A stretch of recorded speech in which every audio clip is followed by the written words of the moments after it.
It's 3:30. Probably need to put a hard stop at 5, but I can't imagine we keep going. But I mean, we could because I know we can talk. Yeah. He's got plenty of PowerPoints on here. I got some notes. And they're all good. Okay. You got roofied, dude? Yeah. My roofie by a gay dude. Really? One of the fucking craziest stories I got, man. Oh wow. Let's fucking go. Don't worry, I'm still a virgin. He didn't touch me. The Lord saved my life. It was literally a miracle. Yeah. I'll save that. The fire didn't even burn you that day. Nah, dude. I was so close. But I smashed that dude. I remember you talking about that in the last episode. I don't think I did because I listened to the last episode. I think you were fighting everybody back in the day. I know. You were fighting a lot of people. Yeah, there was some people. Yeah, Aaron's been through some scrapes. Yeah, but yeah, that's going to be a great intro to the episode.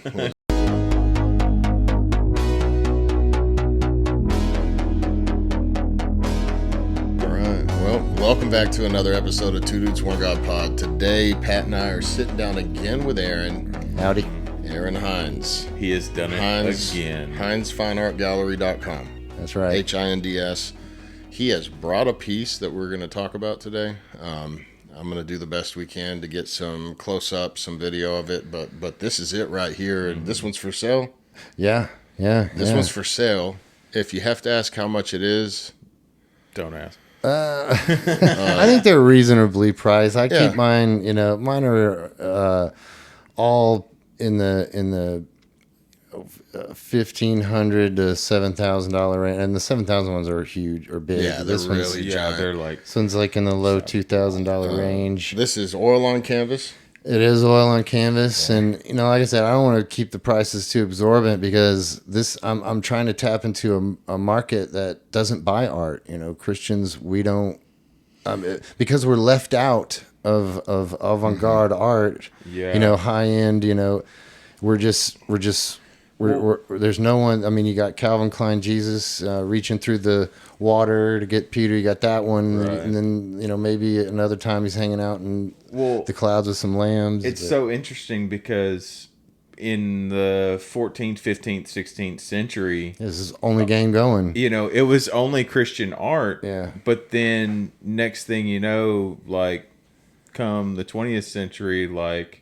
It starts getting suppressed and limited to your grandparents or your grandma who knew how to paint, and she painted like a cross scene or something like that. You know what I mean? Like it wasn't like intricate like it was with Michelangelo, Donatello, Raphael. Oh wait, that's Ninja Turtles. Yeah. Sorry. Still, they're the world's most fearsome fighting team, and they were awesome artists. Yeah, absolutely. When the evil Shredder attacks, those are so good. It's funny, you know the song. I was born in '85. Yeah, I remember when Aaron knows about it. I remember when the movie came out with the puppets. Oh yeah. Well, it's interesting because we had who was it? That other dude talked about it. The preacher from Georgia. What's his name? Sorry, dude. Dave, Aaron? Sorry. No. It's Dave? No. Taylor Hinds. Taylor Signs. Yes. Oh, whatever. I thought y'all were related, but you're not. But he was interesting because he was talking about like the news producer's son like joined the Foot Clan because it was a family. Right. So there was some kind of tie back. But I know you've got a list of stuff. I don't know if you want to start out on this thing. Yeah. This was I started out with dumping the paint on the canvas, so I hop around the Bible, and my hope is, my feeling is that it becomes sort of like a Rorschach, and sort of it's a collaboration between the Holy Spirit and myself as to what to do next, because inevitably I'll see a face, or I'll see a starting point, or the paint, the way it arranges itself organically on the surface is really where I take my cues. So all of the colors came out real vibrant. They didn't mix. There was vibrant reds and oranges and yellows and greens and blues, and I was like, well, that's the color separated. That's light, and I was like, this is probably going to be a creation image. And then I see this green face down in the lower right-hand corner, and it looks like it's blowing something. And I'm just like, That's it. That's where I'm going to start this piece. He's literally going to be blowing seeds out of his hand and into, the Earth's stratosphere, like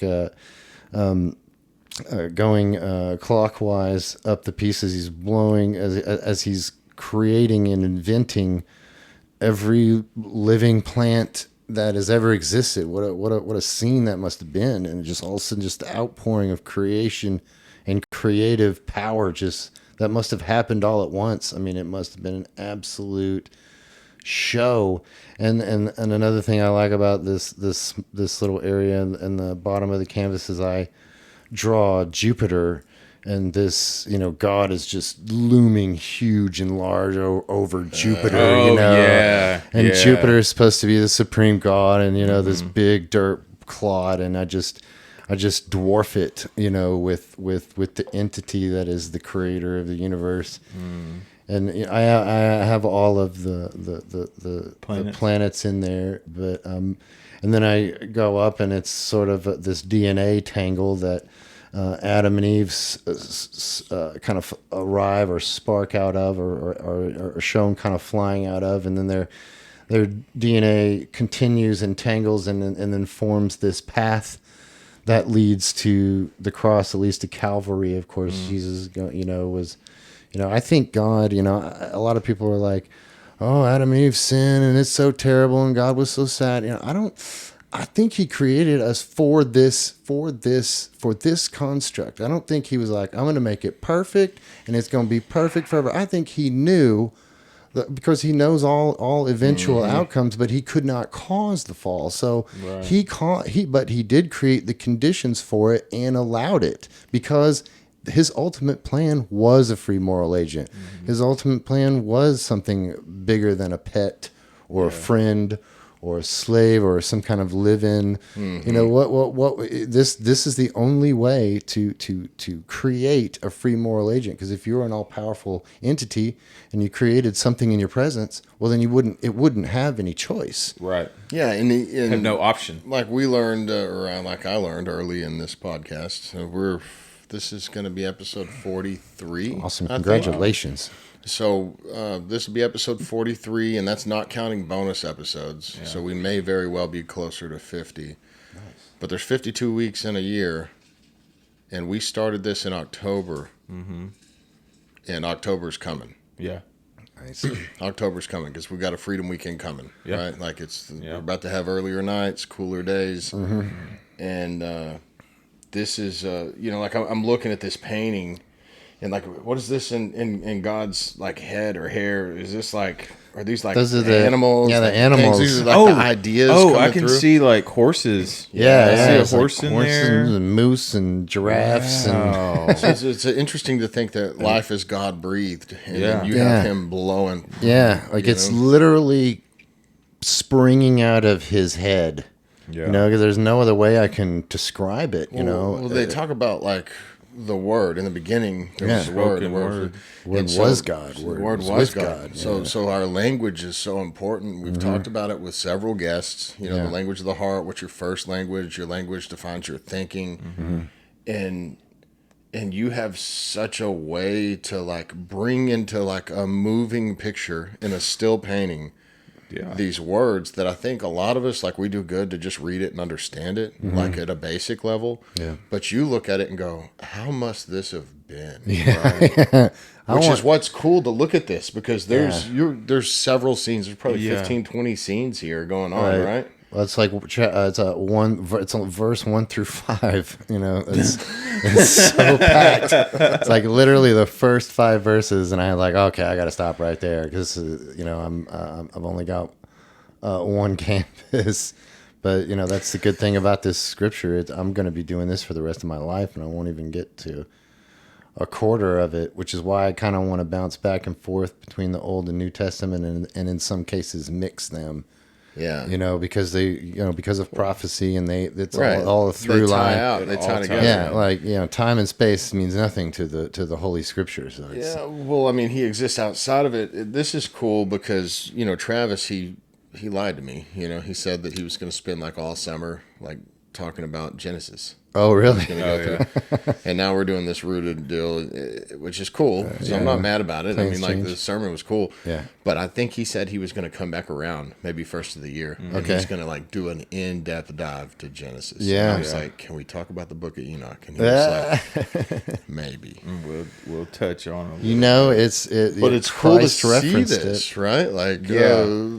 you know, and like, I'm gonna be honest with y'all. Like, I'm not like in the Word a bunch. I don't read a bunch of Bible. Like to me, I had to get to a place where like God was either real or he wasn't. He either existed or he didn't, and I just am pretty childlike in some of that. Yeah. So a lot of my like memory knowledge about the Bible came from like Vacation Bible School at Green Acres. You know what I mean? Like, so I'm not saying I have a bad foundation. I'm just saying that like I don't feel like it was taught this supernaturally. Right. You know what I mean? Right. Well, I mean, it wasn't really taught to me either. I think the scripture is the teacher. Mm-hmm. I don't think that's why I don't really do like devotionals. Or I don't do a ton of extra biblical stuff because I end up reading it, and then I don't read the scriptures. So what I do, you can't tell the difference. Yeah, I've laid off the devotionals, and I put my Bible open. It's a mechanical thing. I leave it open, very visible for me all the time. I never close it. And it will stare at you, and it'll start to call you, and you realize when you're walking past this open scripture. You're like, you know what? I got time right now. Let me sit down. Let me sit down for a second. Yeah. Let me stop this day.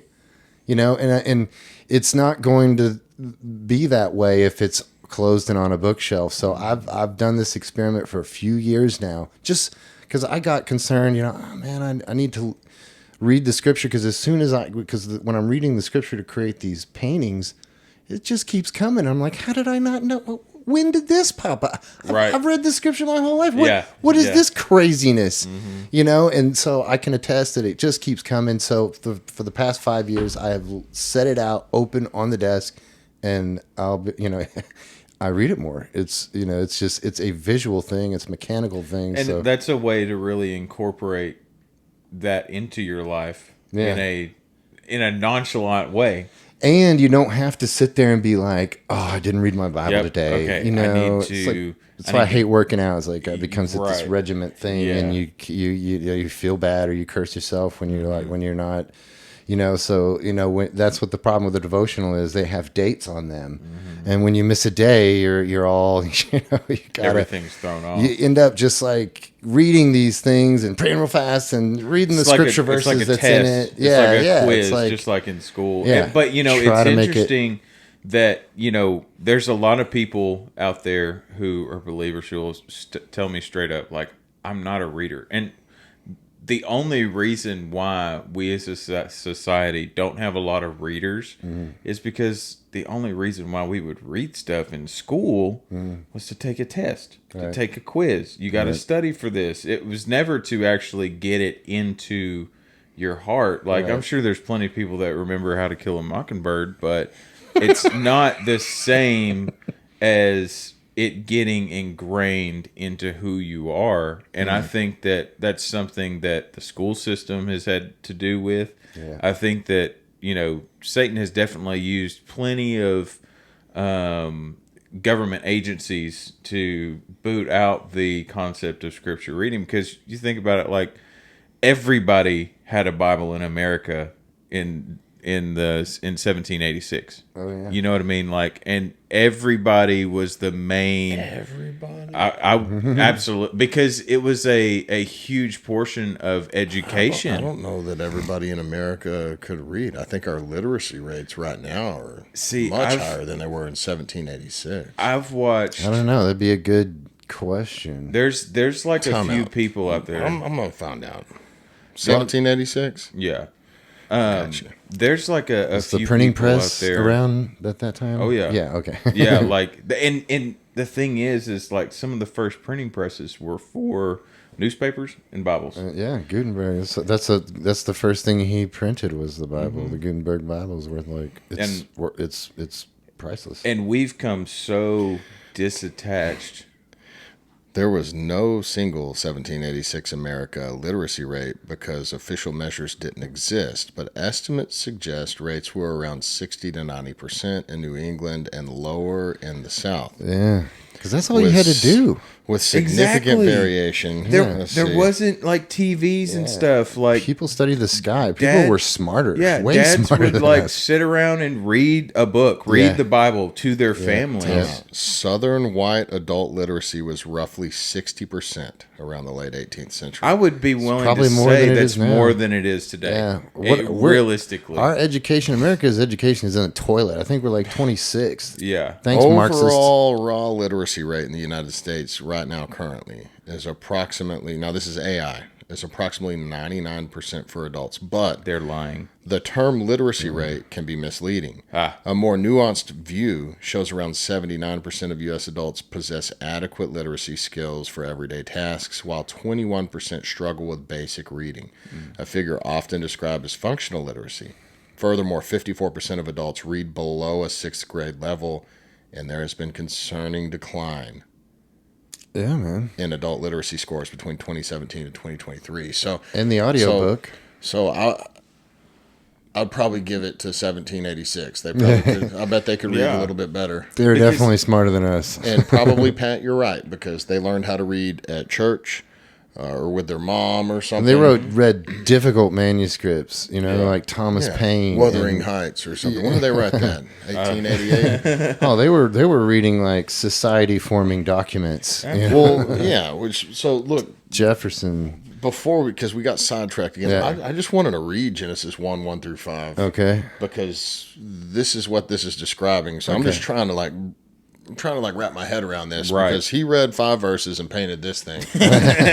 And we got like Jupiter and flowers and horses Pouring from the heart. Anyway, so hold on. It says, in the beginning, God created the heavens and the earth. Now the earth was formless and empty. Darkness was over the surface of the deep, and the Spirit of God was hovering over the waters. And God said, let there be light. And there was light. God saw that the light was good and separated the light from the darkness. God called the light day, and darkness he called night.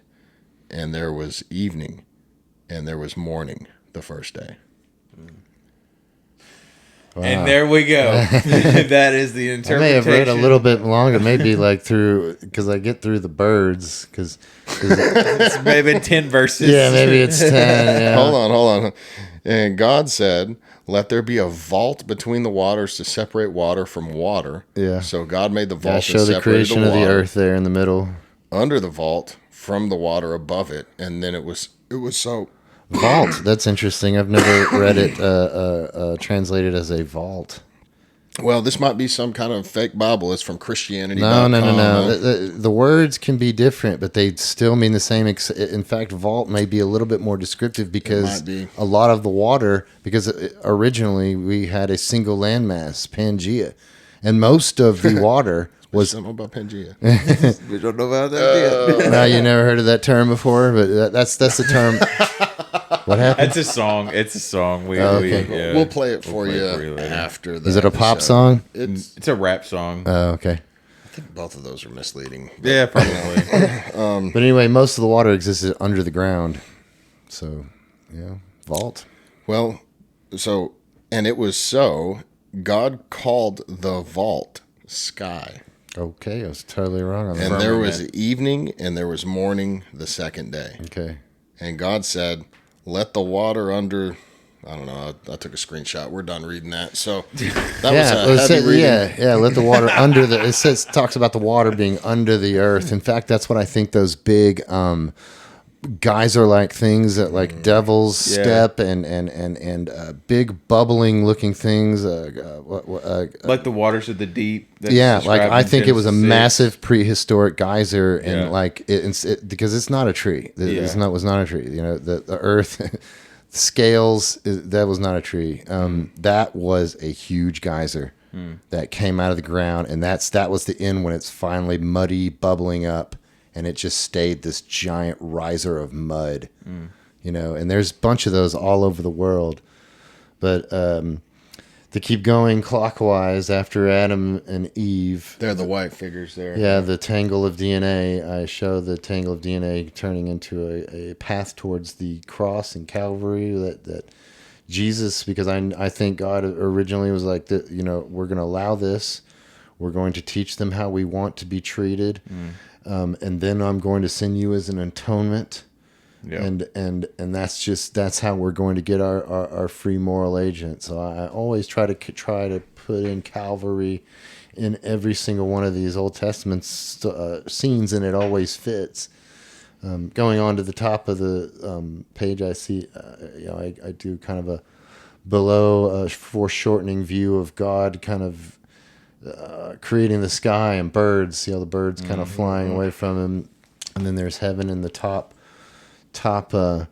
right hand corners as the heavens, and then the earth, and then there was a lot of white that organically kind of formed, and I saw a mouth in there, and I was like, that's it. That's how I'm going to describe, or that's how the Holy Spirit is showing me how to describe light being made. These fluffy white kind of clouds coming out. And I eventually saw three mouths there.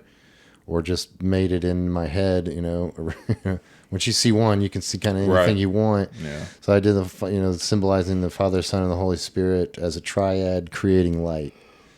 And then from that light cloud, all the water is falling onto the earth, and the fish and the mammals exist in water going down to the earth, and show like crust layers, the molten core, and the sky, and the first sunrise coming over the earth. Yeah, so the white on the left. Yeah, it's kind of shows a little shiny, and then this kind of looks like water over here. I try to leave at least a little bit of it undone, and kind of how it started.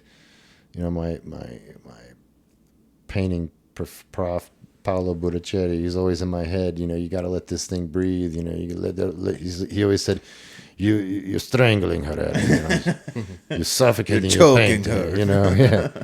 Let her breathe. What are you doing? And I was like, okay. But it always is a chore to not fill up every tiny square inch. But if you do that, it becomes very flat. In the paintings, you must have extreme nearness and extreme farness for a successful composition. But yeah, this is hanging in the gallery at 119 West Ferguson Street in downtown Tyler, Texas. If you want to come see it, this is definitely a grabber for your non-Christian friends, and hopefully everybody has people that don't think like them in their life, and they're good enough friends that they are invited to their house.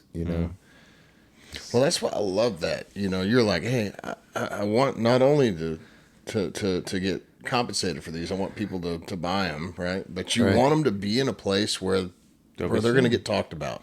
Yeah. Where people are going to see it. Yeah. I would like to give these things away, but the thing is if you make if someone pays for something, especially more than what they would normally, it becomes precious to them. And you have to sort of like create value for your own work as an artist. Yeah. So, but I want this sweet spot. I want, a group of people, Christians, who don't usually buy avant-garde art because there's no choices for them, to all of a sudden be like, whoa, this is wild, and it reflects my values, and it's something that I can, show to my friends that don't exactly believe like me, but they love art. It's going to grab them. Like I said, Calvin Klein Jesus is played out. It's done. Stop it, artists. Enough with the, the artists back in the Enlightenment age had to make Jesus a little bit more palatable for European artists, and I don't begrudge them that, but I just. Maybe I shouldn't say all this. Yeah, keep your Calvin Klein Jesus. I'll be the only one that's painting an actual Middle Eastern man. Then you got a closed market at that point. Absolutely. Well, that's what I'm saying. I pray all the time, and first, keeping Travis's words in mind today. I was happy to hear that. I do start out praying with a lot of thankfulness. But it's very casual praying. I don't kneel or, So he kind of made me think that I probably need to be a little bit more reverent. There's the pray without ceasing. Paul says, through your day in the casual, and then thanking the Lord and praising Him in this and that, or when you see something beautiful during the day, or this and that. But I think Travis is right. There is a time where we actually need to be focused, show God that we are absolutely in prostrate before I am asking for this in all seriousness. Yeah. Or I'm asking you to move, or I'm deeply thanking you, or I'm deeply trying to worship here, because that ultimately is the only sacrifice that we can really give. And really to say that He is worthy of that praise. Yeah. And I think that your artwork is very, very evident of where your heart is, because we see the majesty that you put into this, the time, the effort, this stuff. Like, if people don't have any idea on how to make a painting, I can assure you, you don't just wake up and make this. That's kind of where's Waldo, like absolutely. I'm like looking at it, and I just watched a water drop turn into a whale, and I'm kind of tripping on it. Yeah, and it just. I did put his cup in there. It's like it moves. I've tried to say this before, because like the last time you had some art, we talked about it. Yeah, and I put some pictures of it, but I don't know. No, it represented well. But yeah, no, motion is difficult to portray in a still piece, but that's what I think the scriptures afford me is this mammoth story. And I appreciate you saying that about the pieces show what's in my heart, because half the time I just get accused of being on acid. People I've started to realize people don't believe me a lot of the times. They make up their mind. They think you're a crazy person. Or I'll tell my stories of my life, and I'll learn later that I'll provide proof, or I'll triangulate some information. Like, wait, that really happened to you? And I'm like, yeah, I told you that story. And they were like, well, I just figured you were making it up. And I'm like, wow. I identify with that. A lot of times I find myself telling a story. Even I was talking to my mom's husband, and he's like, you should write a book. Yeah. I'm like, you didn't have an interesting life, I can't complain. Yeah. I think that everybody has had an interesting life in some way, but you've got to pay attention to the details. And you've got to stop comparing your life to others. Exactly. Well, in business, I've noticed, especially when I was doing insurance and financial services, when I was sitting down with these small business owners, it was apparent that a lot of successful small business owners don't understand why they're successful. They just know that they are. Okay. And so they get these really skewed views of why it is that they're successful. Like they think that they're just good at this, or they think that it's because they do this thing a certain way, or that anybody can do it. And anybody that's good at something, they start to think that. They think, oh yeah, anybody can do this. But the first time you try to teach somebody how to do what you're good at, and you realize that it's harder than you think they're smart enough, they want it, they can't do it. So that's interesting that you said, like, compare yourself to other people. Like how can somebody be good at something and think that they know why they're good at it, but not have any perspective as to why they're good at it, right? So when you think of, like, my life, to me, I don't think it's that interesting, and probably y'all might agree on some level on your lives, but I get it. I've told the stories to enough people and watched them go, what? Yeah. That I'm like, oh, okay, that is a little different. Like my own wife is like, you've done crazy things. Yeah. I mean, but you told me a crazy story today. Yeah. Yeah. So, it's, I don't look, coming back to what I was saying earlier, God either is or he isn't. I think at some point you got to get there, and faith is believing. it doesn't mean you don't see it, So for me, God's real not because of what the Bible said, but because I know have a shared God. experience. I don't with God. understand God. I know Him. Yeah. I don't understand how you painted this. I believe that you painted it. And I know you.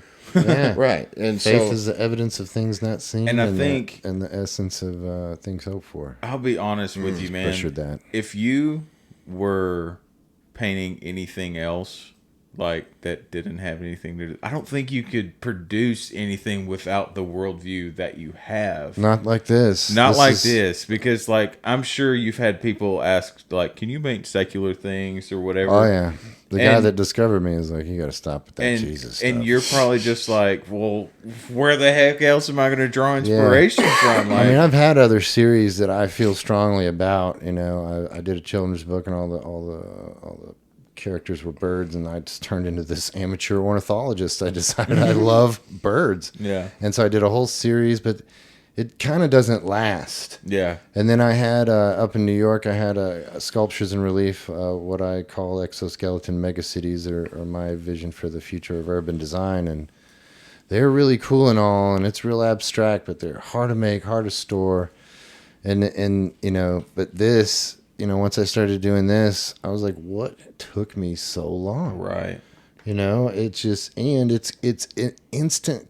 I mean, it's not an instant style, but they're all coming out the same with this singular style that I could never have predicted. I never would have thought that they would be so wild. I'm just trying to paint what I'm reading, but what I'm realizing that is I can't ignore the metaphysical aspect of these words and what they're saying. So I'm like, why don't I show this from both dimensions, from the physical dimension, which is what we are, which is this construct, this matrix, and also show the accompanying metaphysical aspect of these happenings, these goings on, these expenditures of power. What could it possibly look like? That's what the word avant-garde means. It means the advanced guard, the one who walks ahead of society to grasp into the nothingness, to show society, like, hey, this as an artist, this is what I think. This is what I'm seeing here. What do you guys think? and to grasp that in truth, you know what I mean? Like it's our faith. It's not just like a story. Like you could definitely write your own book and then paint something that you're describing in a book, but to describe what God has said from as long as we can remember, to get that perspective and to put it onto canvas, it's a whole new thing, because it shouldn't be a new thing. It should be very common for us to be able to do this, but it's not. And that's the reality of it, because if we continue down the route that society has portrayed of, you can't do Christian art, you can't do that, then what else do we have in our creativity? Yeah, well, I mean, Christian art now is going to Hobby Lobby, Faith, Hope, and Love.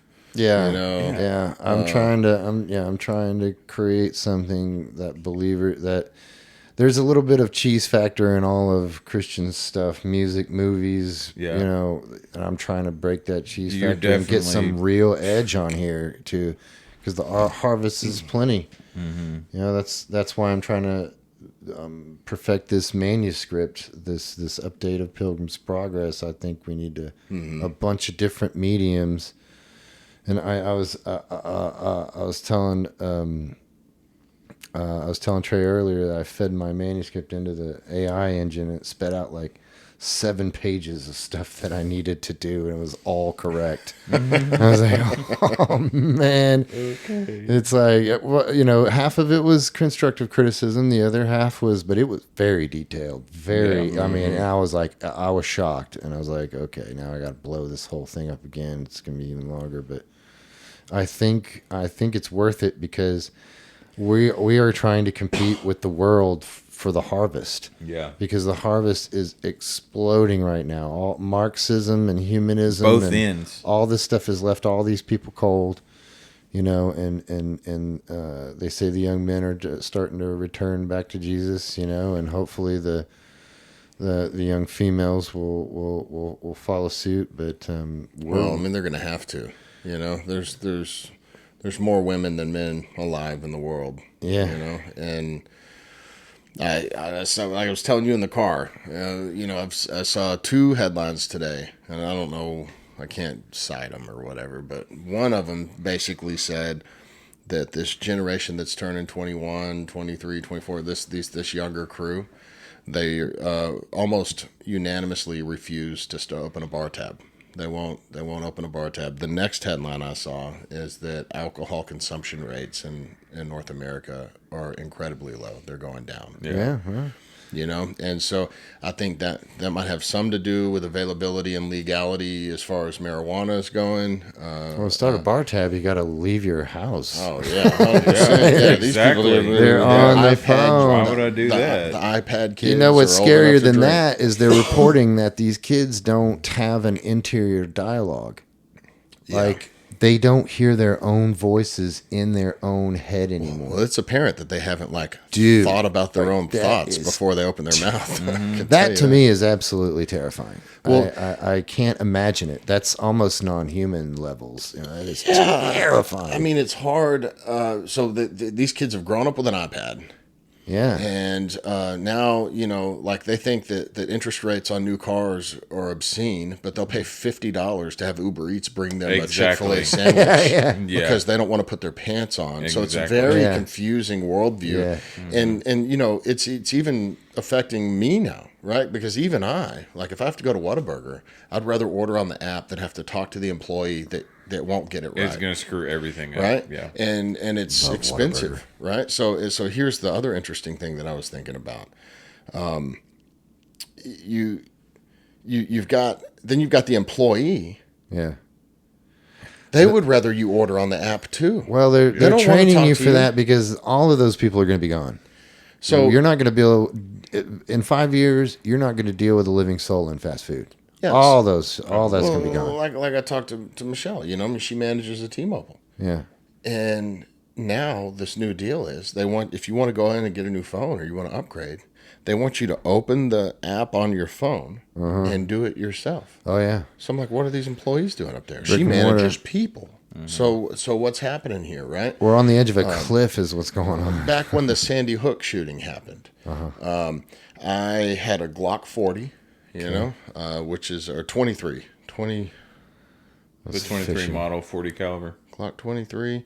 Anyway, whatever. It was the baby Glock and a 40. I think it was a 23 or no. Anyways. 27, a Glock 27. Okay. Gun guys, don't get mad at me. It was a Glock 27. I thought, hey, 40 caliber, this is what I need. I got it. I went and shot it. I was like, this is terrible. And I have like 2 or 3 less rounds. I was like, I just want a Glock 19, a little bit bigger gun, 9mm. Then I don't have to carry extra mags with me. And Sandy Hook happened. Boom. And I went, ooh. So I called up this pawn shop, right? Which is now, I guess, grown into Superior Firearms or whatever it is, right? And they were out on Gentry. And I said, hey, do you have any Glock 19s? I just sold my Glock that I was trying to get rid of, and I had like $700 cash because this guy, who knows, has probably got a body on it. You know, hope everybody's safe. But and they said, yeah, we've got a couple of those. And, you know, this is a local brick and mortar pawn shop. I said, I'll be there in 10 minutes. They said, don't bother.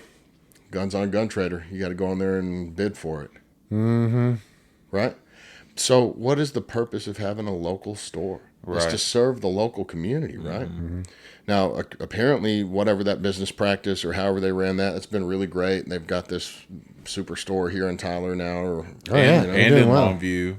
yeah, I mean, And look, I believe in Canton also. good for them. I made YouTube videos of their initial commercials when they were just a pawn shop, and I was like, I'll never go there. I'll never buy anything there. And I got a cease and desist, and you know, yeah. So they know who you is. I guess. I mean, look, that's a long time Yeah. ago.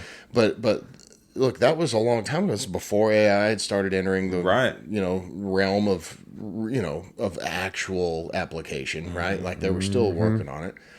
And so I look back at that and I go, well, what are we doing? You know? Like I sell cars. And here's a scary thing. I've been selling cars for a month or whatever.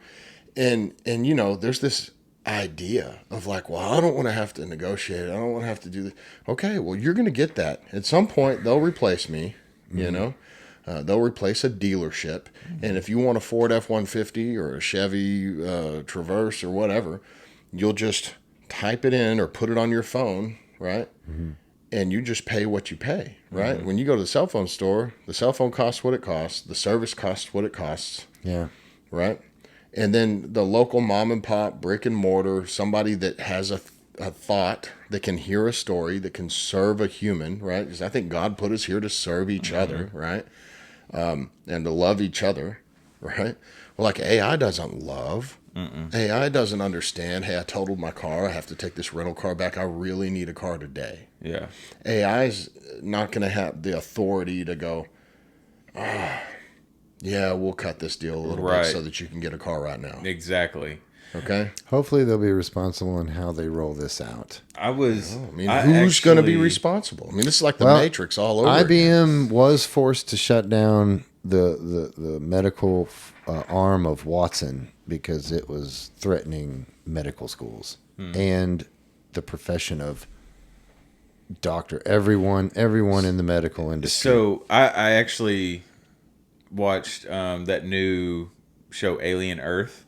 Oh yeah. And they have a scene where this soldier, he's going up and he's like, all right, I am wanting to get out of the military to go to medical school.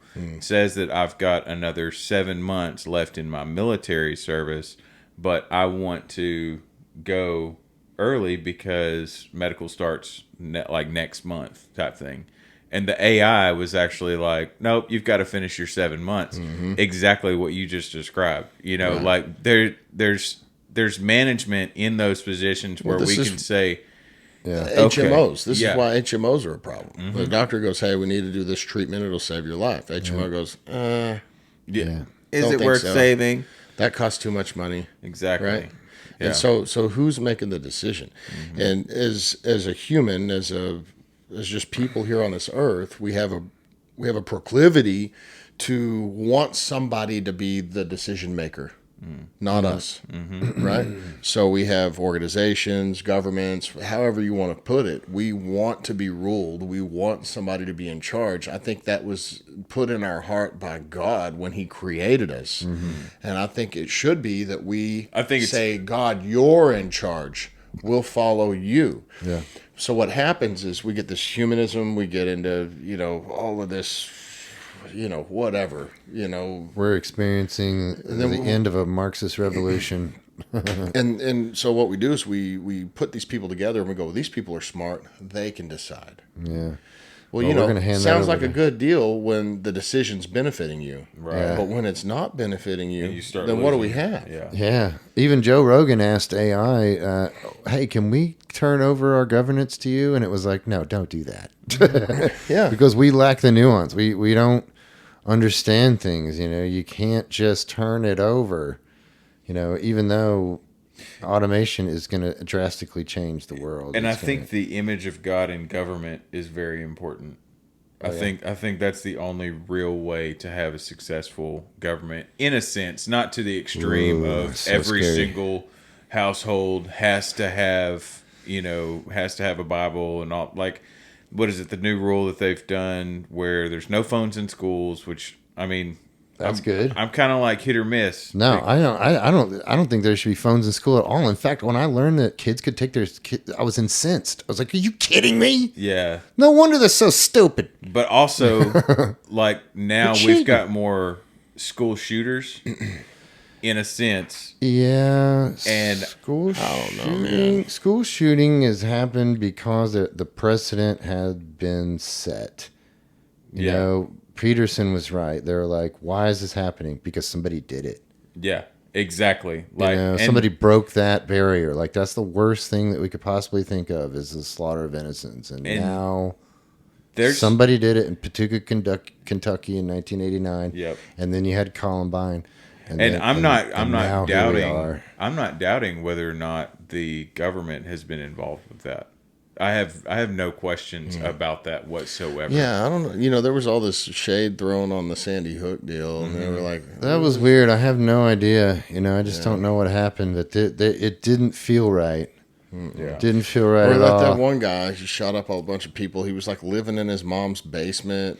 Yeah, didn't this- have a job. Uvalde, he had like Texas. a $7,500 rifle. Yeah, all He of a had sudden level he's 3 got a body brand armor. new Exactly. truck, all this Yeah. brand new shit. Yeah, yeah. The Same- anti-gun lobby might be and creating there was one in New York. psychopaths to go shoot people. What was it? It was like 2 or 3 years ago. This guy went into a supermarket in New York and was like John Wick executing people with precision. Unbelievable. Precision. And same. And I'm like, tell me And this then isn't the- a Manchurian candidate. same Yeah, with like yeah. the Las Vegas thing. The Las Vegas thing was dude. another. I All, listen. it's all bull. There's a whole map online. You can Yeah. go on Google Maps and you Yeah. can see all of the reports and people.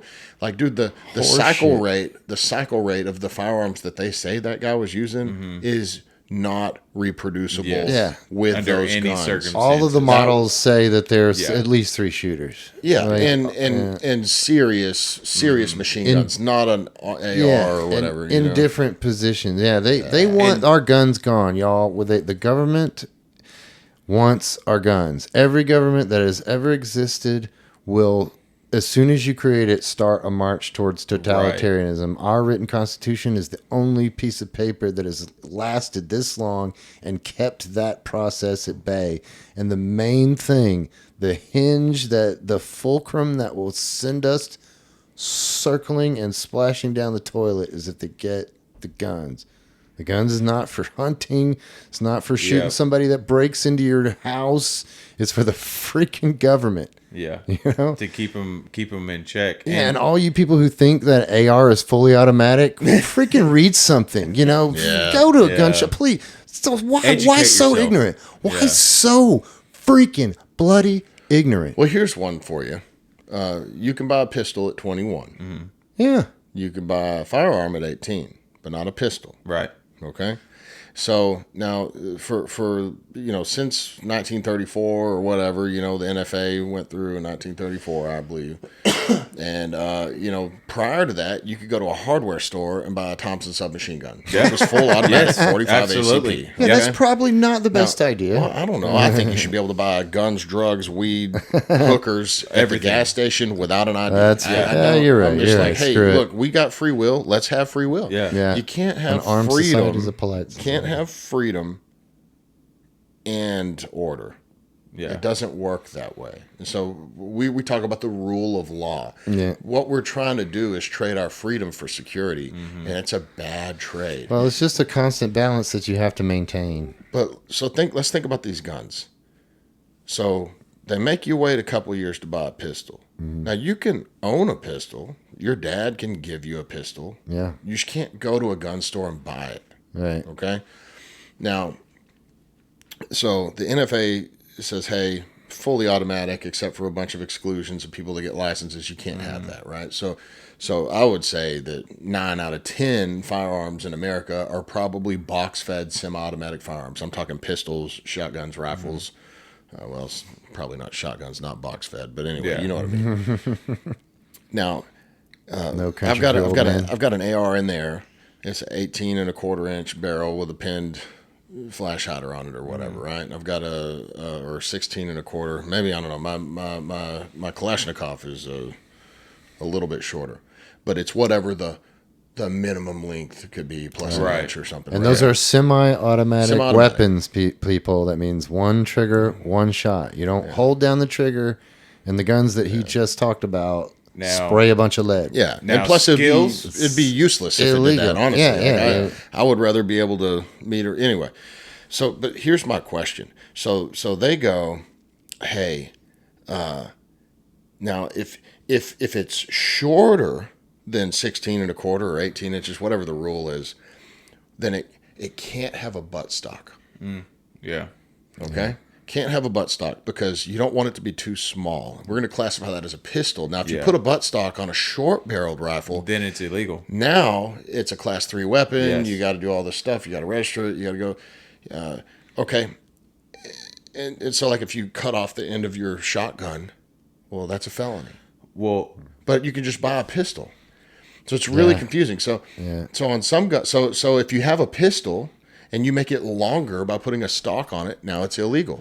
If you have a rifle and you make it shorter, now it's illegal. So which one is it? Is it bad to have a long one or a small one? Right. It I just think doesn't it's. matter. I mean, when you shorten a shotgun, that becomes an anti-personnel. Like you could shoot 30 people at one time with it. Yeah, Not that I maybe. care. I want to saw it off. How badass would that be? I mean, I've got one in here. We can go shoot it. You'll Do hate it. ya? It's not fun. It's not a good time. Yeah. No, I wouldn't want. But It's not fun to shoot. fun. you know what? One of these days, I want to shoot. I want to freaking shoot a hip-mounted minigun. Okay. Just Yeah. wear something out like Jesse they got Ventura. a place down in Houston. They'll take you up in a helicopter and you can shoot. Want one? But so Not here's, borrowed. I'm just kind of confused on this. And it's like if you look at gun crimes, they want to come after these high-powered rifles that shoot a 22 round. Essentially, Yeah. it's unbelievable. Yeah. It's not even 30 caliber. They're not high-powered. Most gun deaths are suicides. Yeah, 100%. Or the government kills you. Or Yeah. the gang. So or if you it's want to get gang real violence. honest, they don't even count that. You know, governments Yeah, are police 10 out of deaths, 10. They're yeah. winning. They're leading the list of Yeah. people that kill people. They starve them. They kill them. They have wars. They drop bombs on them. The government kills people. Yeah. Right. Yeah. And so just like think about it, like, and we don't get any press when firearms help somebody. Right. It's always, oh, this kid was killed. Oh, yeah. You know, and so like you're saying, oh, we're having all these school shootings. you Like, never- I think that we're in a propaganda war. You know, the government can lie to us on purpose. It's legal for them to do that now. Yeah. Yeah, Since it's shenanigans. 2008. It's Yeah. we live in the age of shenanigans. But who cares? You know, like We're not going to give them up. They're just not going to get them we're out not of going to us. get. There's Texas. too many. You know, I heard a general talk about how after the Cold War he met his counterpart and he was like, "Why didn't you invade?" And he's like, "We weren't worried about your military. There was nowhere to land. Yeah. The people. Everyone has guns. Yeah. Like we weren't gonna land in Texas. We were gonna land on the East Coast or the West Coast. You know, of course, this is in the '80s where California wasn't stupid, Yeah. but it was. Have y'all ever taken somebody shooting that was scared of guns or didn't like guns or was anti-gun? Not You can really. go on YouTube and just Google. I know a anti-gun guy. I person know a shoots guy gun. that has recently moved here, and he was all anti, and you know but now then something happened to him. Now he is an open carrier. here's the Switched him up real You good. got that red pill. If you take did. somebody that doesn't like guns to go shoot, and you don't do the dumb thing, you don't give them some big elephant gun, you don't give 'em Yeah. some hand cannon. If you let them shoot some reasonable guns, Yeah. it's so fun. yeah. And you know, there's only a few things you can do that'll release oxytocin. One of those is having, you know, relations with a woman. Relations. The other one is shooting a gun. Guns. Yeah. And I'm telling you, I mean, it's crazy to watch them. It's like it's like cognitive dissonance. You know, they're Yeah. like, And even I didn't like it. I'm like, well, you're smiling. You know, like, Yeah. even taking your kids to shoot. Oh, you yeah. know, and we're completely off the subject, by the way. Yeah, we've been talking about guns for like an hour. I think that you know some of my earliest memories was my dad taking us out in the woods, setting up a 22 rifle, a pump rifle, and he showed me how to load it. He showed me how to put it on safe, how to do everything, and I just got basic knowledge of shooting at a really young age, and then it extended outside from that because my dad, he'd be like, I'd have like a toy gun in my hand or something, and he would be like, "Don't point it at any adults." hold on. What's the number one first rule of guns? Don't point it at Don't point anything it that at- you're not willing to shoot. Yeah. You're not willing to kill. Every gun's loaded. Yeah. Oh, well, Yeah. Every gun's loaded. Yeah. So I guess a good every rule. now and then you'll see a headline: "Man was cleaning gun, shot himself." I'm like, how Yeah. does this happen? How does Exactly. this happen? Yeah. Oh, I've had somebody. I remember. I was arguing with one of my friends about some footage we had seen about a cop that shot a little bit too quickly. Yeah. You know, and he snatched up a gun that was close to him, and he went back, pointed it right at me, and was moving with it. Aaron, you can't see this. I'm like, put the gun down, Please stop, man. Yeah. Like we're over this conversation. Let's address the fact that you were a military person. And you're willing. You have killed people, and you're not 100% like. You've told me you got issues. Could you never point a gun at me Yeah. again? Dude, I had a girl. I won't say who she was. Say it. But no, I'm not going to. You're a chicken. But like she was never. No, don't out your she friend. was in a country that did not have guns growing up, and she got over here, and then somebody put a gun in her hand. Unloaded, Australia? and None of she those pointed it like right at my face, and I was like, and everybody else in the room was like, "Do not do that." And she was Yeah. like, "What? It's unloaded." And everyone was like, Every gun is every loaded. gun is Exactly. loaded, even when you More know it's people not. are killed by unloaded guns than they are loaded guns. Oh yeah. I didn't get Accidentally. I did not have an upbringing with guns, but when we moved to the farm, I had to kill everything, Yeah. that was sick, and my association with guns is not like a strong, fun, happy time, Right. Yeah, It's very serious. It's very serious. And same for me. And Like, I almost killed our we had a 400-pound ram named Shep, and when you weren't looking, it would put you down. yeah, Like the last thing you would hear is thrup thrup and whoop-pow, you're down. And the thing would stand over you and put its ears back, like he would talk silent shit Yeah. to you. Like you would literally, like, you can't breathe, and Sheps, you can see the whites of their eyes when an animal opens up their eyes wide enough to see the whites. They're talking shit. Yeah. And it's like, how'd you like that one? So one day, I finally I got him back. I was digging a post hole. I had set a corner, an H brace. It was a telephone pole. You know, when you set a corner of a barbed wire fence, got a giant thing, giant hole, lots of concrete. H brace. Now I'm here setting the other holes, and I feel Shep just sizing me up.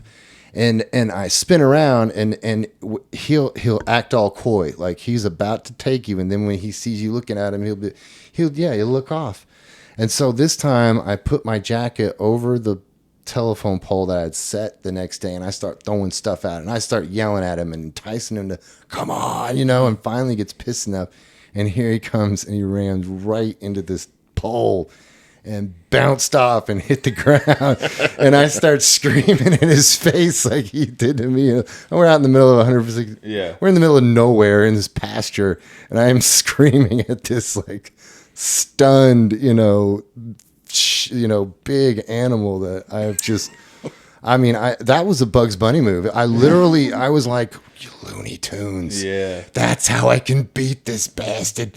And he never hit me again. Like, Yeah. he was like, okay, I hit that dude. Mm-hmm. But yeah, he liked to kill my little brothers. Yeah, you could just see the carnage. We finally had to sell him because he was getting too dangerous. But I wanted to shoot that son of a bitch.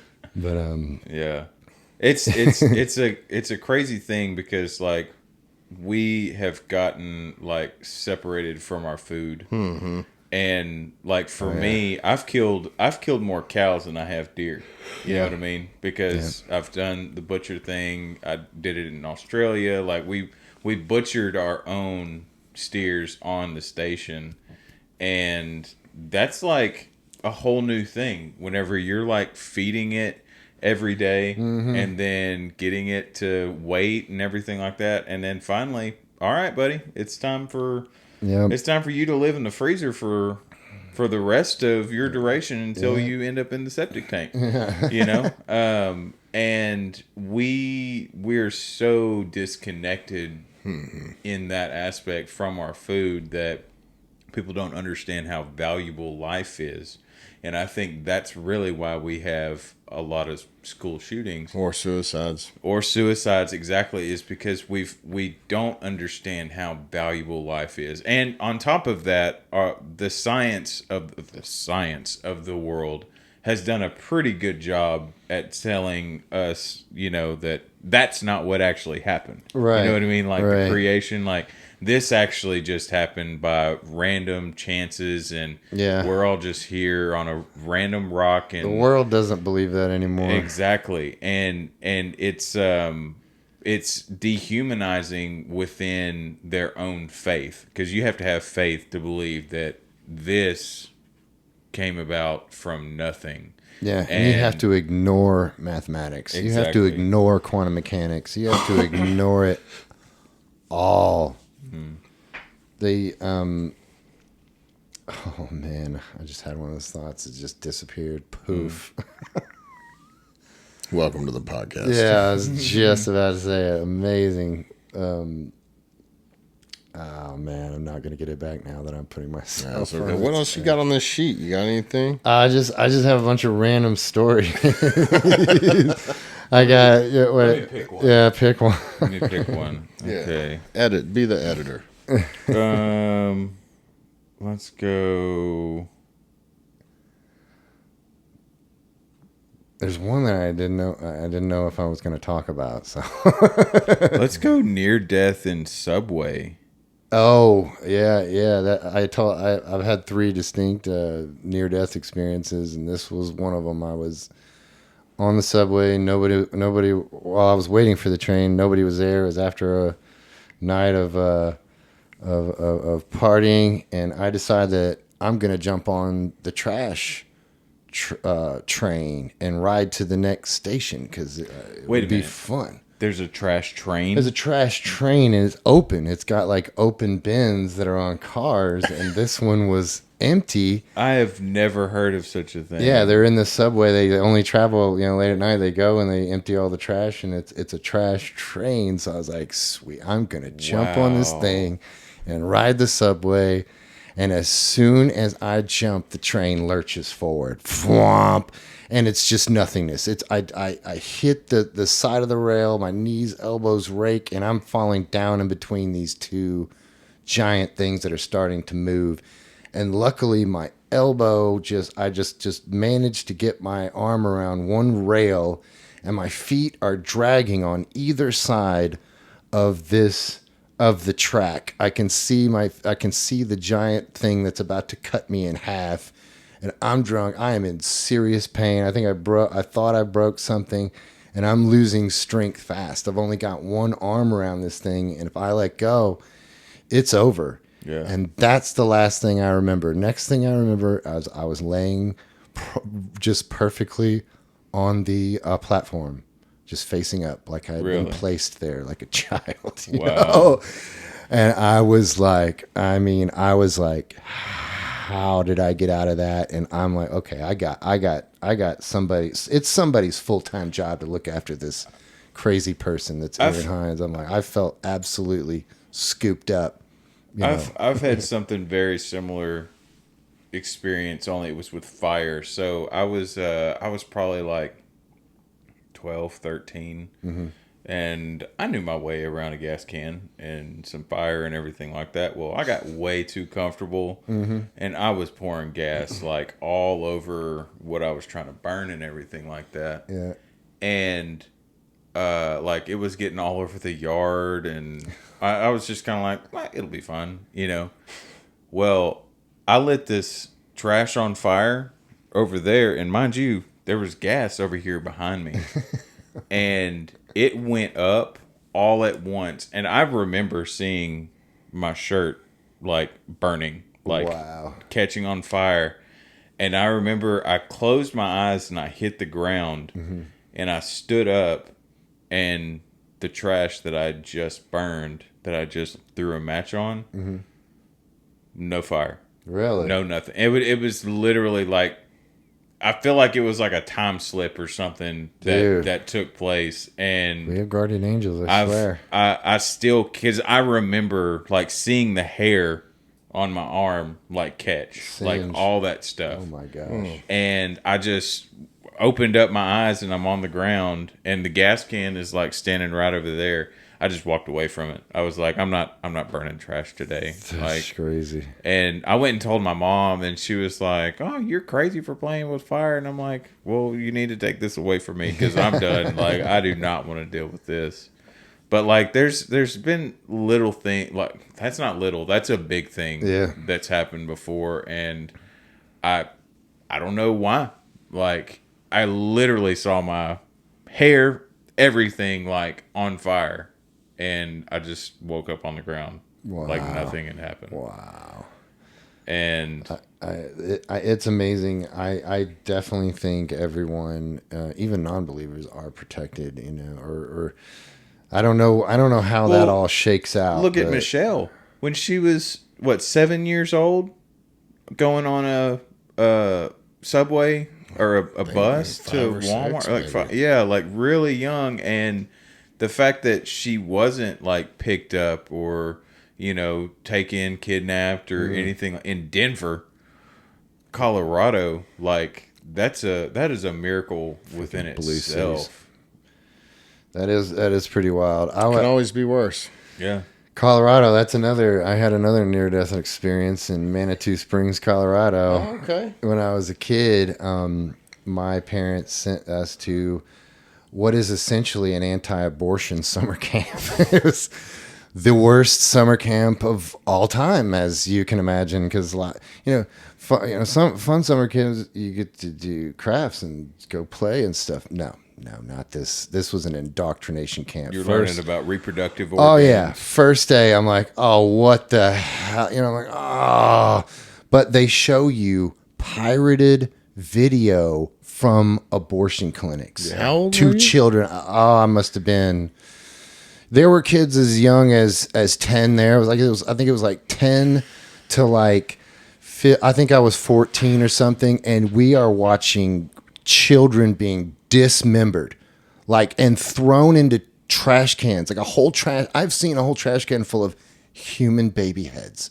It is, and everybody's freaking out. Everybody's screaming. It is there to psych you the F out. Yeah. And then they, and then they kind of, and then the rest of the week is colored by that, and it's very intense classes. It's creation versus evolution, which I like, but you don't have to go the other route. Yeah, it was very intense. But on one of our very few times off, we went up in hiking, and there was a mountain called Manitou Springs, it was Red Mountain in Manitou Springs, and we were like, oh, we thought we were invincible, so we climbed up the face of it, and it was real shaly, real disintegrating rock. Yeah, that's probably why I'm not dead. But we had made it up to the top, and we were all like, "Well, this is way too high." We took a terrible chance. Let's find the path. And my friends are going down the path, and I'm like, I find this real deep, like, gravel deposit slide. It's like, and I start sliding out. I'm like, oh, this is fun. We could probably follow this all the way to the bottom. And all of a sudden, I go through these trees, and it's air. Yeah, it's just air. Oh. And the tiny, tiny, tiny trees, way, way down. And I'm like, this is how I die, Yeah. And my friend said they could hear me scream, but my voice disappeared immediately. And yeah, I just remember hitting and falling and hitting and rolling, falling and falling and rolling, and it was just being thrashed, And I get down to the bottom, and I get up, and I'm like, nothing's broken. I mean, I'm bloody head to toe. I mean, I got gravel in my head and my elbows, but I remember looking up at that, and I had this feeling God said, stop it with the tempting fate. Yeah. Enough of this. Yeah. How old were you? Like 14? I was probably 15 maybe. Yeah, 15, 16. I had to walk back to town, bloody as heck. And of course, you fell off a mountain. Yeah, and Coloradans are so funny because they look at you and they're like, they don't. It does not alarm them. Another one of these stupid kids, But yeah, that the anti-abortion summer camp was. I'll tell you what, if creepy. It was in this old creepy hotel, and I think it got in trouble for something not too long ago. I could imagine. Yeah, like just for because there's parents that like don't know what they're necessarily. Oh no, my parents knew. Oh, they knew this. But there's some. Oh yeah, that are like, well, let's just send them to the summer camp. And then, no. We were made to when I was a child. We were made to go and picket, and draw. Of course, I could draw, so I drew horrible signs, and then I felt so bad sitting there watching these poor women on the worst day of their life. Yeah. And now here we are judging them. Yeah. Telling them they're going to hell. And I'm like, this isn't right. Yeah. This isn't cool. I'm not going to do this. I'm officially here against my will. And in the 80s, it was, it was the Hillsbury, it was just very intense. Yeah. There's a lot of, it's just, it was a crazy, crazy time in life. Freaking homeschooling, you got time to do all this stupid stuff. this fringe stuff. Yeah. I wanted to tell you last time. I want to immediately pivot to a lighter story. I was in a homeschool marching band one time. What'd you play? The only reason I was in it is because we had this co-op that we had to go to Tulsa once a month, because all these poor kids are starving for, for interaction, Yeah. So, they got all these secondhand instruments, but nobody could pick up the bass drum, and I'm like the oldest kid, and they're like, who are we going to get, and all these poor little faces look at me, and I'm like, I'm like, why is this? And they're like, we're going to march in a parade, in Tulsa in the down. I'm like, what? Fuck, do you guys have uniforms? No. Do you guys know how to play? No. When are we doing this? She was like, please. I was like, all right. I got one condition. I'm going to play my own beat. Okay. I'm going to play a funky beat. You're going to march to your own And I'm going to march. Okay. And she was like, okay. So, that we get up there on the day, and the kids can't play. Nobody can play. We're just these random, like 30 random kids, in these like D4 high schools with all of their, pomp and circumstance and uniforms and cheerleaders. And all of a sudden, here comes the homeschool band. But the bass drum is going boom, boom, boom, boom, boom, boom, boom. I'm hitting the rim, so I can get a gag, And I swear I saw people moving. Well, I thought it was the most hilarious thing I'd ever been a part of. This freaking little tiny, these poor kids. I'll say, like, I was in a homeschool co-op also, and it was, what was it called? Rest Homeschool Group, I think it was. Okay. And honestly, like, some of my best friends came from that group, like, even like into my career in construction and stuff like that. Like, I worked with a friend of mine who I knew like all through middle school, and ended up going all over the place with him. But you never know where the people that you meet in life, where you're going to end up like later on, and I'm very thankful. As a matter of fact, there's one guy that is a youth pastor. I'd like to get him on the podcast, and I don't even know if he's listened to it or not, but he'd be listen to the really podcast. Good. Yeah, definitely. If you're listening now, and then call the 5 people in your phone that you send TikToks to. Yes, send them our podcast. Yeah, that's all it takes. Just like, hey, just be like, hey, listen to this, or you're gay. Yeah, exactly. Like that's all you got to do. Yeah. You don't believe in God? Send it to them. Yeah, put it in their face. They'll probably listen to this and go, then they can give us hate. Whatever. They can give us all the hate that they want. Yeah. Like they can. Oh, the people are having it fight out about it. Like Michelle's posted some clips. People were like trying to straighten her theology out. I'm like, you watched a 30-second clip. Now you're gathering all this stuff. I'm like, go ahead and line her out, bud. I've been with her for however long, since 22. We're in for the long run. Well, you guys got some listeners across the ocean over there too. I noticed. There's some people over there in Europe kind of listening. Yeah, some Europe. There's some Middle East stuff, which was wild. I saw shout out to the Middle East. Some people in. We got every continent. I think. Okay. Well, I mean, maybe I don't know. Wow. Not Antarctica. Where's it? I'm gonna pull it up. Antarctica's not real. Oh, come on. Look. The firmament. I mean. There's definitely a shroud of mystery around Antarctica. Of course. Speaking of shroud, Robert Byrd and all that. Yeah, have you seen the new Tucker Carlson? Tucker's been getting further and further out there. The one with the about the Shroud of Turin. I've seen a ton of things on the Shroud of Turin. I've seen a lot of newer stuff on that, and they're like, oh, it's real. Then I saw Tucker Carlson this morning was talking about, I bought a new Chevrolet, and he didn't buy it from you, did he? No, he didn't buy it from me. Tucker Carlson buy a car from me, okay?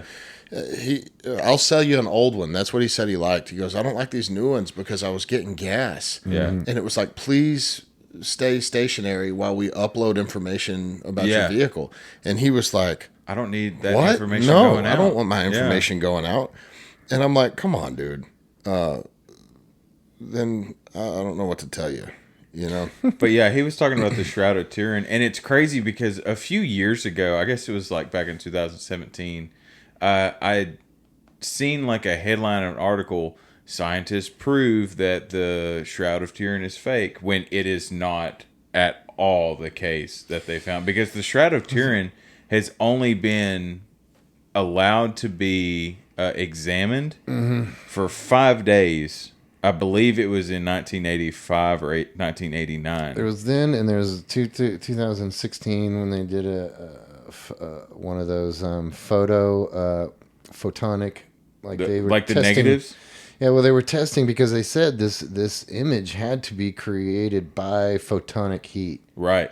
Oh, yes, You know? yes. So I was like, but the thing is, it says very clearly in scriptures that there was a face mask on him. It was not a full Also, shroud. they have the napkin also. Like it is but the shroud itself has a face on it. right. So it's not separate from the piece. right. So the concept is you've got the shroud of linens that he Yeah. was wrapped in, but then also he had a napkin put on his face. Right. They have both the shroud and the napkin that was put on his face. And I didn't look into much They had about napkins? the actual. Well, the linen. It was a cloth, separate because piece of linen, but they even- put that on there immediately. Right. That would have been on his face whenever the full linen thing, and a linen thing is wrapped. It's not laid over. The Shroud of Turin, if it was wrapped, it's folded.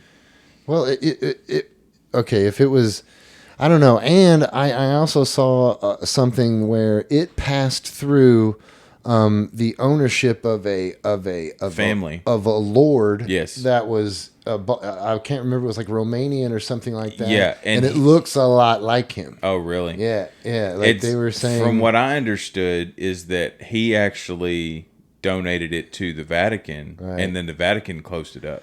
They were like, the "We don't reason want that makes nobody me to see it." shy away from things like that is because they can be used as talismans. You know, they can be Oh, yeah. used as Oh, things yeah, yeah. like the Catholic Idolatry. Church. Yeah, idolatry. The you know, relics and all that kind of stuff. Yeah, whenever I did a kind of a tour of all the cathedrals, you know, in Italy and France and Spain, they all claim to have like a piece of St. John's, you know, like this is Or- middle finger. And I was Or like, they'll have that's so something weird. there, and people will touch it over the Yeah. course of Yeah, thousands of years. It'll get like shiny or something like that. yeah. And I mean, it's a little too close. I always think those things are interesting, but you know, it's I that's about as far as I'll allow myself to go with it. Even though they did use all that stuff to create the Crusades, but I don't hate on the Crusades. The Crusades was stopped the Persian influence and stopped Yeah. Islam. You know, like Islam is the greatest existential threat to the West, hands down. I agree. Stop being politically correct. Yep. Stop sitting there and saying, "Oh, but we can't." I'm not talking about people. I'm talking about an ideology. You know, France, all of the UK, all of the European states are being taken over. I mean, Yeah. we're witnessing the last few generations of Irish people And like British people. I can definitely understand the perception of being tolerant of somebody else's faith. But when the book that they're putting out, like Yeah. I'm sorry, I've read the Quran enough Yeah. to know that it is toilet paper. Like Yeah, it is absolute trash. You know, you can. I mean, these people are imposing non-Muslim taxes on the native population of Britain. Because they become the occupiers. Yeah, Because and they're the ones that are in charge, and they're the nation's police can't even come in there anymore. No, well, the nation's police are all Marxists. They will call the population of Britain racists. Yeah. The police are there to keep the natives in check and to allow this unchecked spread of Islam on the taxpayer dollar. It's insidious. And it's happening here. There's some up in Dallas. Oh yeah, no. There's some areas in they've Dallas. got a that- foothold. It's Yeah. a company. It's a mosque from Michigan. You know, they've got Michigan and Minnesota wrapped up. They're going to have Missouri. They're going to try for Texas. You know, this is an invading force, and it's nothing less than an entity that wants to destroy your government, and that's why the Marxists love them, because they've already done this before. It was the Marxists, college kids, and the people in the CIA that aligned with the Ayatollah and deposed the Shah in the 70s, and that's what happened to Iran. Exactly. And then it slammed them into freaking, hardcore, turmoil Islam, with Jerusalem and everything. Now it's just a cluster. But luckily a half a dozen European countries are starting to ban the burqa and started to ban some of these practices that are antithetical Oppressive practices. Yeah. On top of that, I mean, there was a story in London. A man was let out by a court, and he strangled his daughter because she wouldn't marry that I heard old about guy. that today. Some old That's guy. crazy you mentioned that. Yeah. I heard about that Like today. this is atrocities 24/7. We have no idea the absolute anti-human, satanic, disgusting atrocities that happen in that ideology. I don't even call it a religion. It's not a religion. Ideology. It is an ideology of death. And I see, like, when you look at how Muhammad took over. He sacked all these cities and everything. It was a Not political just that, he movement. slaughtered all of his uncles. He had like Yes. some 20 some odd uncles, and he was a rich kid, so he got to go on things like sabbaticals. And when he went to Rome, he went to the Pantheon, and he was like, "Who's the main god here?" And they were like, "Well, Apollo. He's the sun god." And he's like, "Well, I think I'm going to change Apollo to Allah." So it matches my language. And he went back to his home country and proceeded to slaughter his entire family and consolidate power. And Islam spreads at the point of a sword. That's why I was like wondering, church and state, because Christianity spreads organically. Right. I don't want to have a Christian government because that can really turn on you. We learned that hard lessons during the Inquisition, and we should probably not do that again. But that kind of circles back around to what I was talking about earlier, the government being you want on Christians God's in your government. Exactly. You don't want a Christian government because look, the United States of America was founded specifically for freedom of religion, not freedom from it. right. Right. I want to throw this out there because I looked it up. In the last 180 days, we've had listeners in Bangladesh, Canada, United Bangladesh. Kingdom. Hey, UK, fight off your Islamo-Marxist masters. Y'all do something. They are, they're starting to cut down all those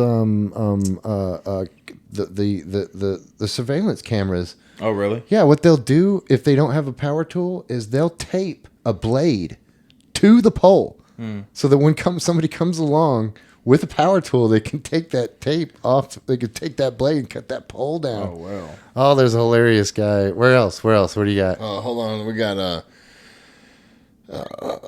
Salt Lake City, Beaverton, Johnstown, Odessa, Lubbock, Reno, Carlsbad, Castle Rock, Seaside, Santa Ana, Salinas, Sacramento, Rio Linda, Rancho Cucamonga. You pronounce that That'd be really awesome. well. I think I'd change if I was from Rancho Cucamonga. I think I'd just say I was from like Barstow or something. Pleasanton, Placentia. How can that be a town name? How can a town get together and say we're going to call our town Placentia? Novato, Oakland, El Cerrito, Anaheim, Alameda. All right. Alameda. Seems like a lot of Californians out there. Yeah, we've got. Howdy, California. Hold on. There were some good ones in here. Sorry about your supermajority, and you will never, ever, ever get representation if you're a conservative in California. we've should got- probably move. We've got some good Texas, White Oak, Weatherford, Waxahachie, Sherman, Rockwall, Richardson, Pittsburgh, Palestine, Rockwall. New Boston, Mesquite, Palestine. Lexington. New Boston. I wonder if they have an accent in New Let's Boston. see, Duncanville, Colleyville, Cedar Park, Nashville, Elgin, Howdy, Elgin. Tecumseh, Ooh, Tecumseh. Broken Bow, Marshville. That's all Oklahoma. Let's see, Augusta, Georgia, Birmingham. Howdy. Bogota.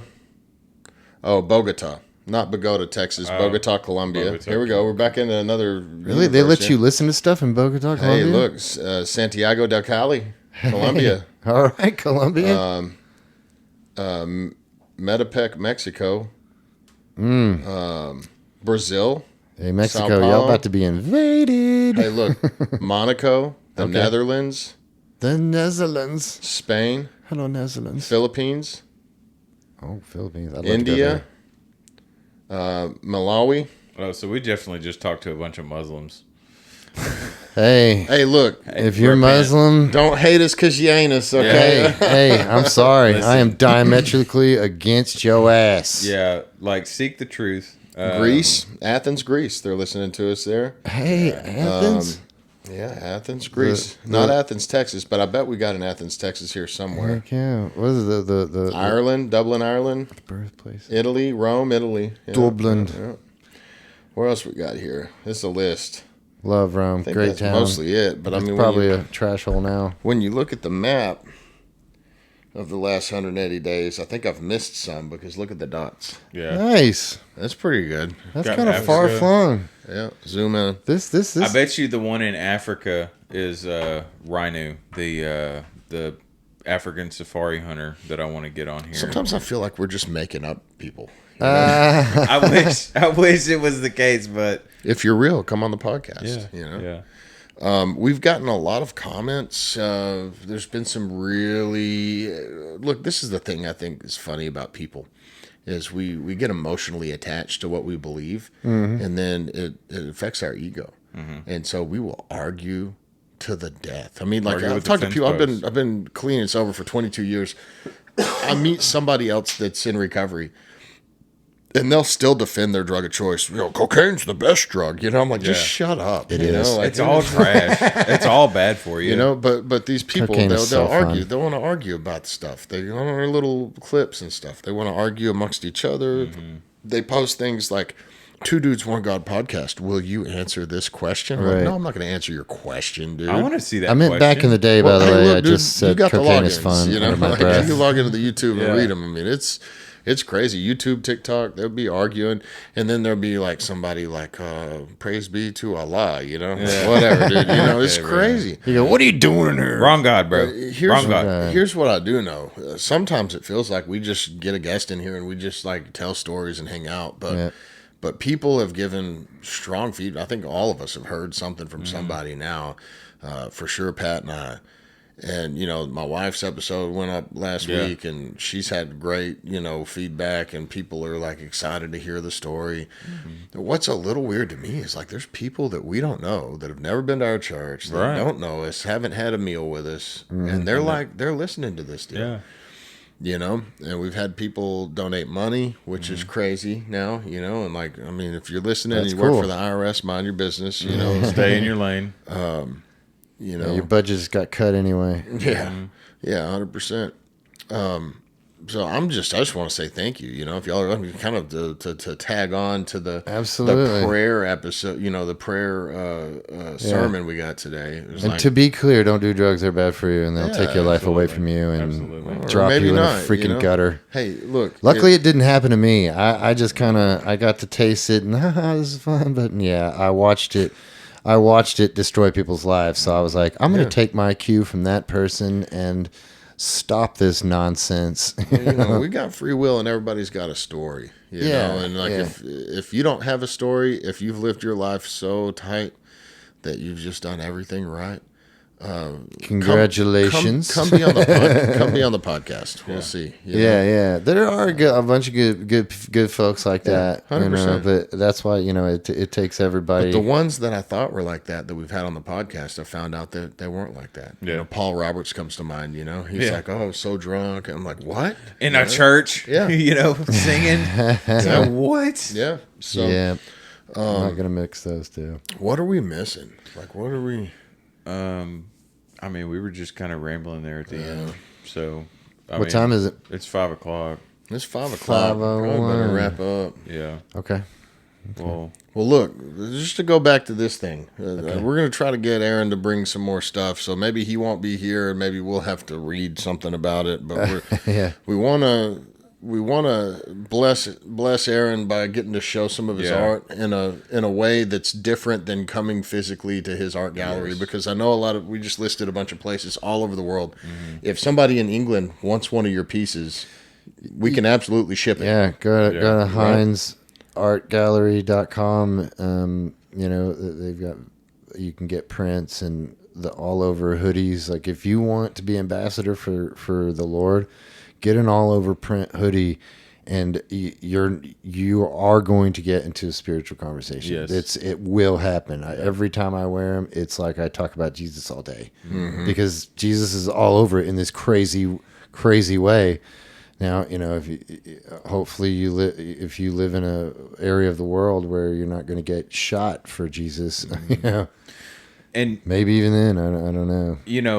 I love art, but I don't ever look forward to seeing anybody else's art being released like I do with yours, because like you're literally the most unique artist, and the second that I laid eyes on your art, it really spoke to me. It speaks to me every time. My favorite pieces, I see something new every time. Maybe just from a position of a light. Yeah. You know what I mean? Like something new is always coming up. So, these are literally the most unique pieces of art that I've ever seen, and they're so incredibly done. Thanks, bro. And you're hands down my favorite artist, and you're always going to be that way. Thanks. Yeah, I'm just starting out. I mean, this collection is 5 years old, and I mean it maybe 6, but it's the only thing I'm ever going to want to do. It is my style. It's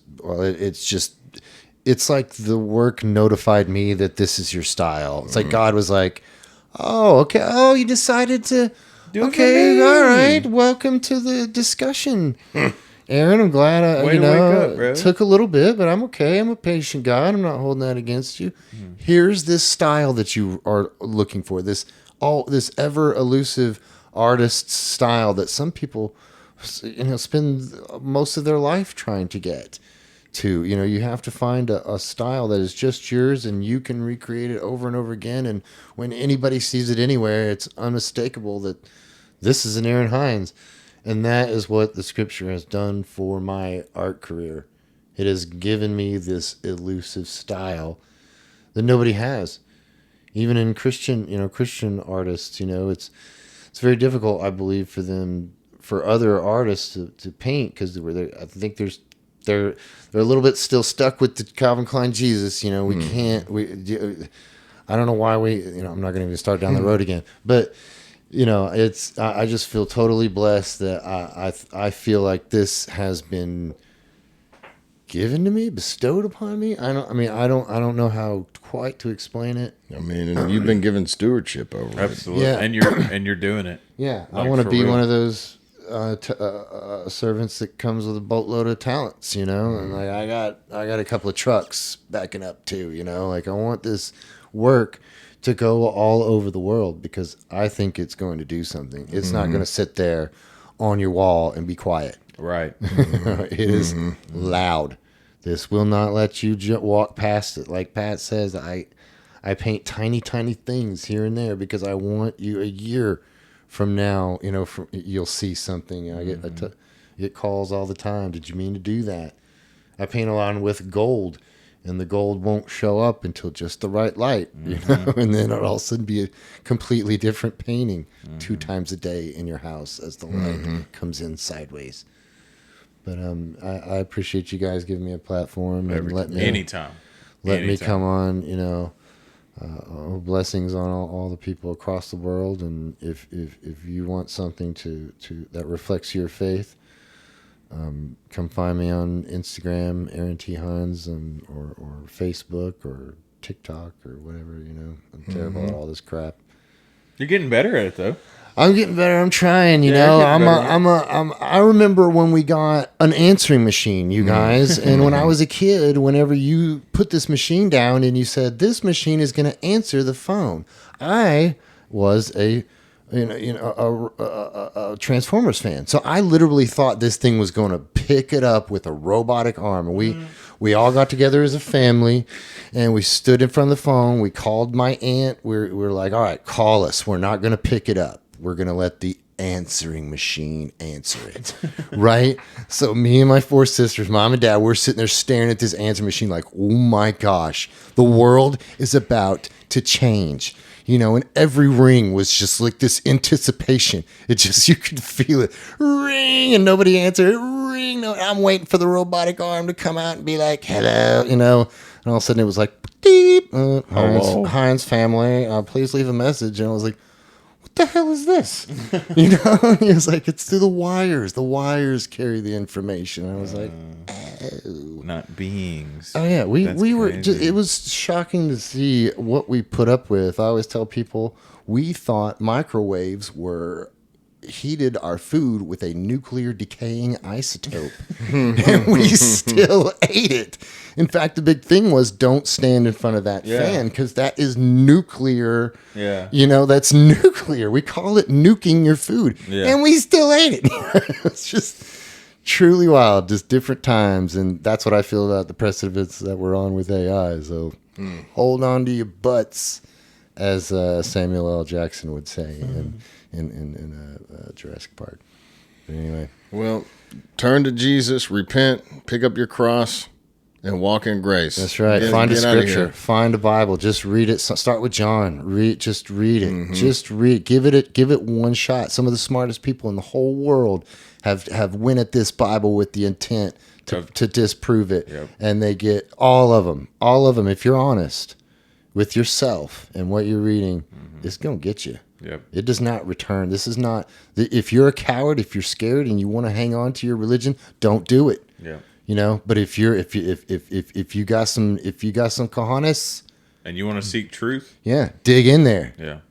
And if you don't got them, grow a backbone, grow a spine, grow some balls. Figure out what this truth is, because it's real. It's there, and it is to be had. Yeah, and if you're living in isolation, find some other people. Go do something. Yeah. We're shooting shotguns coming up. There's a women's lock-in coming up. We got a men's freedom weekend coming up. Absolutely. Wilderness Church is so great. You know, just the greatest. I feel like I'm such a hypocrite because I don't do much, but I am a true loner. I will squirm in my chair because everybody's like, there's an epidemic of, you know, a lonely man. I'm like, oh, for fuck, this again. I'm not lonely. I just fine. Like it. Yeah, like when I'm alone, that is my recharge time. I have projects. If I had a camera on me, people would probably swear that, you know, there's a little screw loose. But it's just I have fun. I live my little life. I have my projects. You know. I grew up, you know, I swear I'm a well-adjusted, non-creepy, you know, just a regular dude. But if anybody wants to do a reality show with us, holler at us. Reality throw that out there. You gonna follow me around? I'm probably gonna get canceled. That would be hilarious. Yeah, I would. That would be funny. All right, y'all. Hey, this has been another episode of Two Dudes One God Pod. Thank you for watching. Check out HindsFineArtGallery.com. Holler at us. Let us know what you think about Aaron's stuff. Thank you so much for coming back. Thanks, you guys. Buy that painting. Yeah. Buy it. Somebody buy it. It's for sale. Buy it. Thank you, world. I love y'all. All right.